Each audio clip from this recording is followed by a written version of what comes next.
be many diseases that fit with what you've worked out so far. Yeah, that's what's so frustrating. It must be incredibly rare. It is nice to see you doing a spot of research. Well done. Thank you, Gaskers. Patronising sod. Maybe he can help. Well, I wouldn't stoop so low, mate. I'm a perfectly good doctor. Maybe, but that still doesn't make you an expert at the Times crossword. You can't do it yourself. Hey, what's this? Who's who? Who's who? Let's see how many Stuart Clarks are mentioned. Well, get out of it. We are a most distinguished family. I go back many years. I know, you've been in St. Swithin since the place was built. Let's see. Struthers, Stringlepew. Stringlepew, Ah, here we are. Stuart Anderson, Stuart Brown, Stuart Fisher, Stuart Bloody hell, we're not mentioned. That's scandalous. Well, you didn't really expect to find your family in there, did you? I most certainly did. The Stuart Clarks are the pillars of English society. The clergy, the army... The gamblers, the drunks... When was this published, anyway? 1955. Oh, well, I'm not surprised. It'll be a good job when the new library extension's built. Yeah. Hey, tell you what, let's have a look if Loftus is in there. They don't put butchers in Who's Who. Loftus? What, in Who's Who? Yes. Oh, yes, of course. Hey, listen to this. Geoffrey Archibald. born Pangbourne, 1916. So, good Lord, his old man was a vicar. Hey, do you know when he was made Professor of Surgery here? March 1955. We know that's 20 years ago this month. We ought to get him a present. Who, you and me? No. We'd make a collection from all the people on his firm. Oh, well, that lets me out. And all of his ex-students who are still here, we'd let you right back in. What a wonderful idea, Duncan. I think it'd be rather a nice gesture, don't you? Nicer than the one I can think of, yes. Kate and me, we're not in his firm. We're not even surgeons. You can't go giving presents to all and sundry. Oh, you mean haggis. I only did a year with Loftus, and I'm not mean. I'll put in 5p. I'll put you down for a quid. All right. Oh, this canteen coffee tastes like old bandages. You're right, it's absolutely foul. Cheers. What about you, Kate? Fine. After all, we do owe him a lot. Oh, good. Thank you. Oh, damn it. See ya. Look, I think it's a very nice idea. Oh, yeah? Seen Waring? Oh, he's just left, Sir Geoffrey. He was bleeped. I know, I believed him. Well, then he's probably gone to your office. Typical. Are you wearing trousers? Yes. Do you like them? No. I'd rather you didn't wear trousers on duty. You should be wearing a skirt. Are there any other fashion hints you'd like to give me, Sir Geoffrey? Yes, your skirt should come to below the knee, otherwise it's too provocative. Provocative? Not everyone in this hospital has a knee fetish, you know. Don't be insolent. What a nerve. Well, he's not even my boss. What's wrong with trousers? They're very comfortable and practical to work in. Yes, but they are a bit unfeminine. I mean, I think women should look like, well, like women. They should be dainty and feminine. Pink and lace with frothy blouses and ribbons in the hair. Is that what you think all women should look like? Not all women, no. Some should wear black satin underwear and leather thigh boots. Women doctors? Especially women doctors be a real tonic for the men's ward. Gosh, have we really been here 20 years? Let me see, Valerie was 9. Yes, I think you're right. Oh dear, makes me so old. Yes, but you don't look as old as you are, Lady Loftus. Thank you, Duncan. That was very nicely put. How old do I look? 34? Coward. So you want to get him something? How nice. Yes. But, what things is he interested in? Nothing really, except medicine. Oh, great, we get him a bottle of medicine. And get that on the National Health. Now, let me see. Well, how much do you expect to collect? Well, I don't know. I was just going to ask donations from people who like him. Oh, well, that's not going to amount to much. Yes, well, that's what I said. The thing is the only hobby he lists in Who's Who is walking. We can buy him a pair of walking shoes. Oh, don't be stupid. You can't give him a pair of shoes. You've got to give him something special. Well, I meant gold army walking shoes. Is he interested in music? Well, a bit. He thinks professors ought to like music. But, of course, the one thing he really likes listening to is the sound of his own voice. I know. We'll buy one of those transistor radios with a cassette tape recorder built in. That way he can listen to the sound of his own voice or to music, whichever he prefers. Duncan, that's a splendid idea. Good. Oh, look, you better go. Hey? Oh, good. Oh, yes. Look, go through the garden, just in case he's coming up the road. All right. Thanks very much indeed for your help. Bye. You're both darlings. Bye. I know Geoffrey will be very touched. You know, it's a good idea about that tape recorder, because I can get hold of this bloke I know who'll get us the finest possible machine. Off the back of a lorry. Certainly not. What do you think I am, a thief? You sure it'll be a good one? Of course it'll be a good one. Sure. At the best.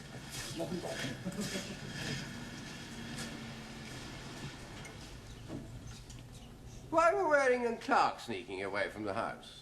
Oh, were they? You know they were. Oh, very well, I'll tell you the truth. We're having a wild affair. Oh, come on. What did they want? Well, since you're so inquisitive, they came to talk to me about the new library extension fund. Why didn't they talk to me? I'm the chairman. It's my committee. Ah, yes, but I'm the treasurer of the committee, and they're volunteering to organise some sort of committee to raise money. I saw. Do you think they're on commission?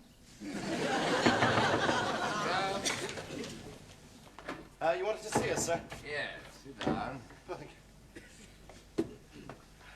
Now, about your little visit to my house this morning. What, you know about that? Well, of course I know. Lady Loftus has told me why you went to see her. Has she? Yes, and obviously I hope you collect a great deal of money for me. She told you about the whip round? Whip round? I wouldn't call it a whip round. I'd call it an appeal. Maybe you could get it accorded the status of a registered charity. Now, let's talk about what you ought to buy with the money. I think the best thing would be books. They're always welcome. Now, the question is, how much money are you thinking of collecting? Well, I mean, don't you think you ought to leave the amount up to us? Oh, no. No, I want to make sure you don't pocket any of the money. I think about 1,000's the bare minimum. 1,000 what? 1,000 books. Yes, that's the minimum acceptable, so I think you ought to aim at collecting about £3,500. Of course, if you can raise more for me, so much the better. I'd be very grateful. You should be so lucky. I don't think you were thinking in terms of such a large sum. Oh, yes. Well, I'm always open to suggestion. How much did you have in mind? Well, we were thinking about the sum of £30. £30? God, how pathetic. Well, better than nothing. Not much. You can hardly equip a library extension for 30 quid. Oh, you were talking about money for the library. Yes, what are you talking about? Money for the library. You feeling all right, Waring? Yes, Duncan, Geoffrey did see you leaving here this morning, so I had to tell him just a tiny little white lie. The money was for the library extension. Exactly. I hope there was no harm done. No. Anyway, look, I've had an idea. Oh, I hope you won't think I'm interfering, but if you like to make the presentation here, at our house, I'll lay on some wine and sandwiches for everyone. Oh, terrific, yes. But look, we must keep it a surprise, Mr. Geoffrey. Oh, of course, Duncan. Good. Okay, then. Bye-bye. Great. Now, look, Dick, have you seen your fella about the cassette machine? Yes, and he said he'd get us a really good one. He gets some great stuff, you know. Look at this, for instance. Now we can have some decent coffee at last. Look, he's got a timer and everything. Oh, yes. And do you know? Yes, I think it is a genuine export reject. You don't have to drink any of my coffee, you know. Yeah, I don't think I can afford to, knowing the amount you're going to charge. Kate. Hello, gorgeous. Hello, gorgeous. Good afternoon, Dr. Stuart Clark. That's what I like, a friendly boss. Look, Kate, about this whip round for Loftus. I wouldn't give Loftus the time of day. What? Wait a minute, you said this morning... Loftus had the cheek to try and tell me not to wear trousers at work. Dirty old man, he'd want you to walk around in your panties. I shouldn't think Katie's wearing panties. I should have thought with all this female equality, you'd be wearing white fronts. There's not only a penny for me, and that is that. Not me. Why? Does he tell you not to wear any trousers? I've been thinking it over. Why should he get a present just for doing his job? He gets paid for it, doesn't he? I think the whole idea is sycophantic. It distresses me, Duncan, to see you turning into a consultoid bootlicker like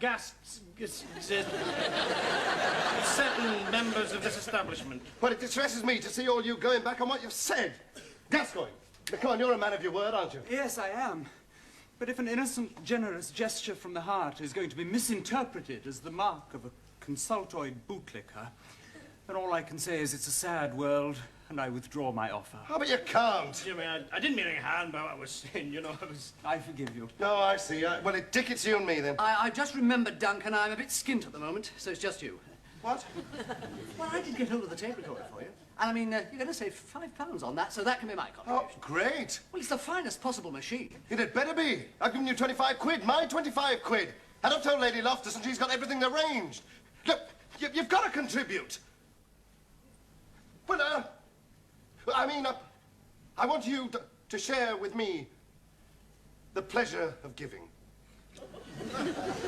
Duncan, we'd like you to have that pleasure all to yourself. Yeah. Thanks a bunch.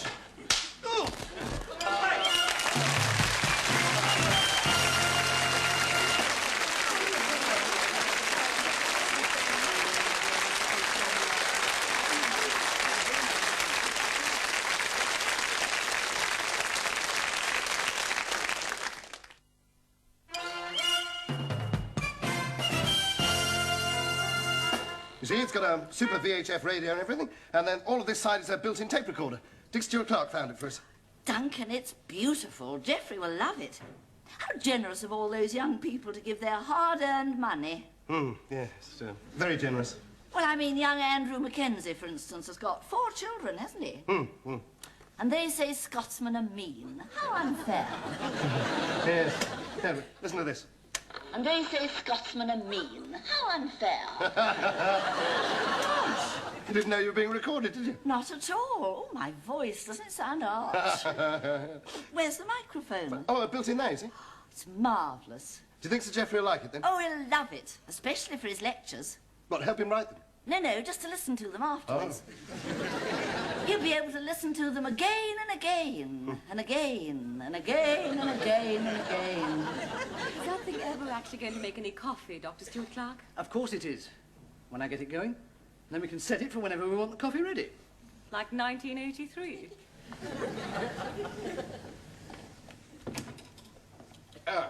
Seen Duncan wearing? I haven't seen him all morning. Have you, Richard? Oh, he's gone out shopping, sir. Shopping? Never here when I want him. Always thinking about himself. I see, Dr. Wright, that you disobeyed my instructions. What instructions? You're still wearing trousers. I told you not to. Oh, I thought you were expressing an opinion. It's certainly no business of yours what I wear. I don't happen to be on your firm. It is my business. You treat my patients, they see you. You think they'll be shocked by this outfit? Yes. I don't agree. I think they might be shocked if I turned up in the ward in a G-string and nipple pads.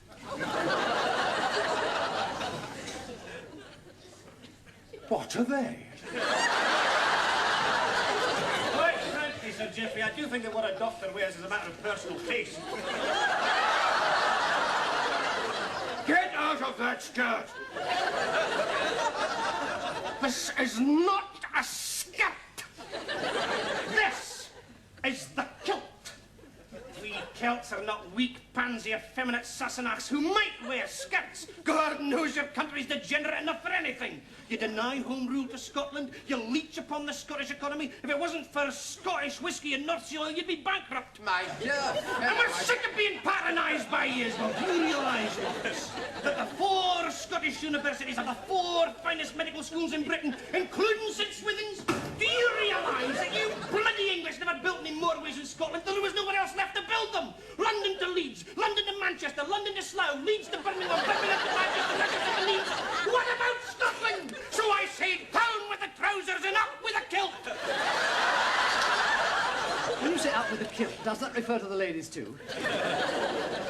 I demand the right to wear Scottish national dress, and there's an end on it.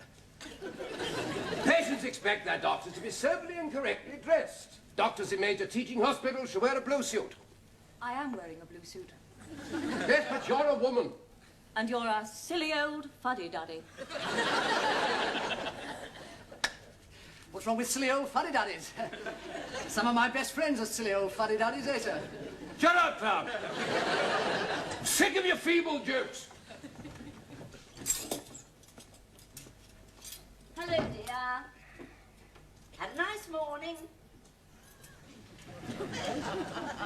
Same as usual. Oh, God. frankly, I don't really mind talking to myself.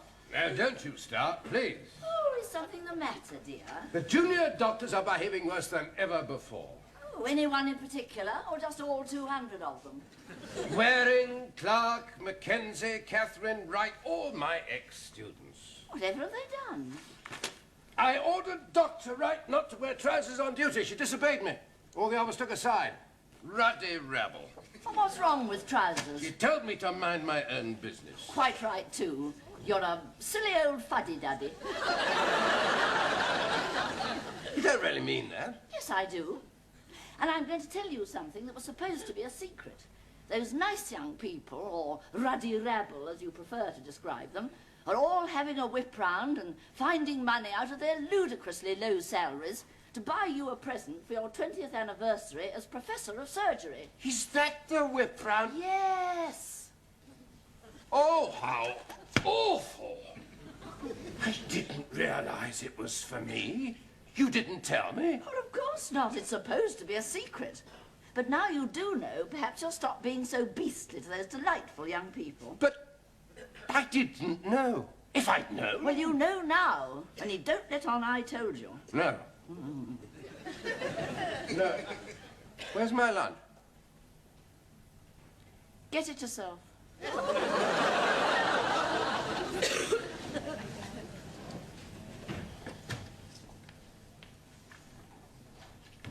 Must ring Duncan. Well, from what I've heard, Kate, you were rather outspoken. One must be diplomatic with one's seniors. A gentle tongue turneth away wrath. And plain speaking turneth away laughters. And like you, James, I'm not frightened of Sir Geoffrey. Like all bullies, he only picks on people who are scared of him. Scared of him? Oh, Sir Geoffrey. Ah, hello there. Sorry to interrupt your coffee break, but I won't keep you for a moment. It's, just that I want to apologize to you all. I'm sorry to have been so high-handed with you, Catherine. It's none of my business what you wear. You must wear trousers if you feel so inclined. Well, thank you, Sir Geoffrey, and I apologize if you felt that I was being rude to you. Not at all, my dear. You were absolutely right. I admire your forthrightness. It's just that I'm rather a conservative dresser myself. Like young Gascoigne here. We're both old, fuddy-duddies. Hey, James. And Andrew. Apologies, apologies, apologies. I like a man who's proud of his ancestry. We Loftuses of Pangbourne go back for several generations. Do wear your delightful kilts any time you feel like it. Oh, thank you, sir. Of course, I'd never dream of wearing the kilt on duty. I was just making a point, you know. And point taken, Andrew. Point taken. I'd no intention of insulting you, even though your Scotch dress does rather look like a skirt. Geoffrey!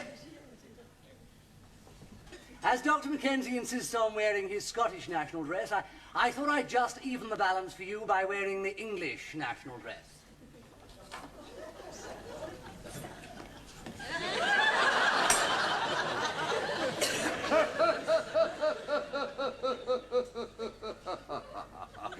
Very good, Dick. What an excellent joke.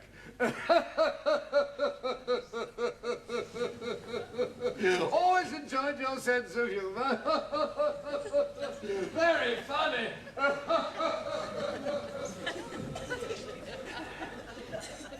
Well, that was a complete waste of time and money. I was hoping he'd burst a blood vessel. Coffee, anybody?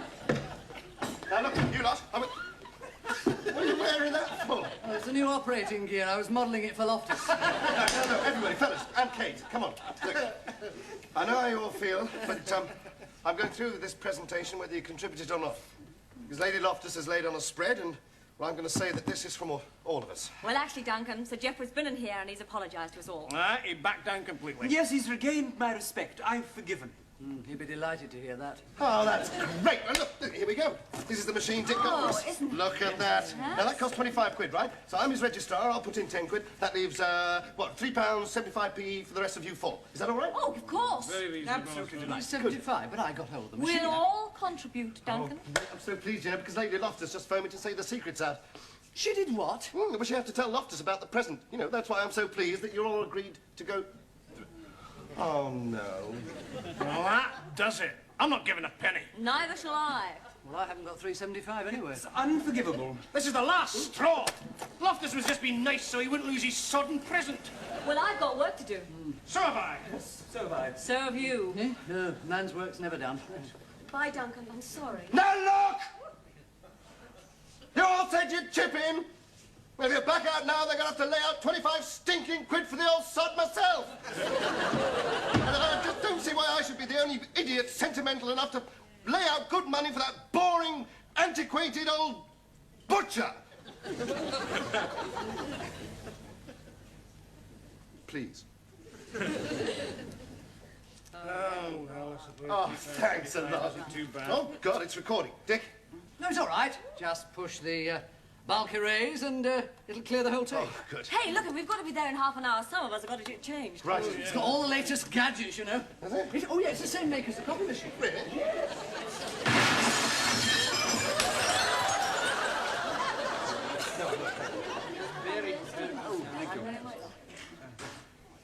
Look, if you don't give it to him soon, his ability to pretend he knows nothing about it is going to wear very thin. Oh, right. Sir Geoffrey, everybody, please, please. So we have a small surprise for you. Who? Me? Dick, please. Oh, yes.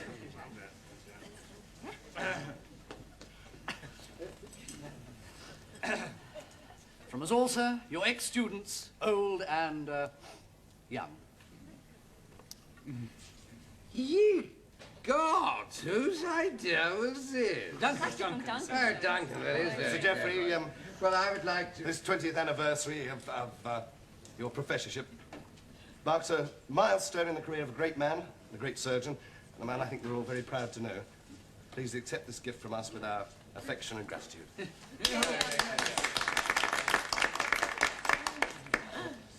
Now look! You all said you'd chip in.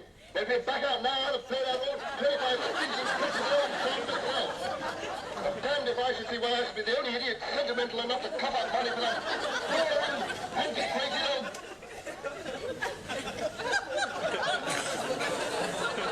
You can be persuasive, can't you? It records frightfully well, sir.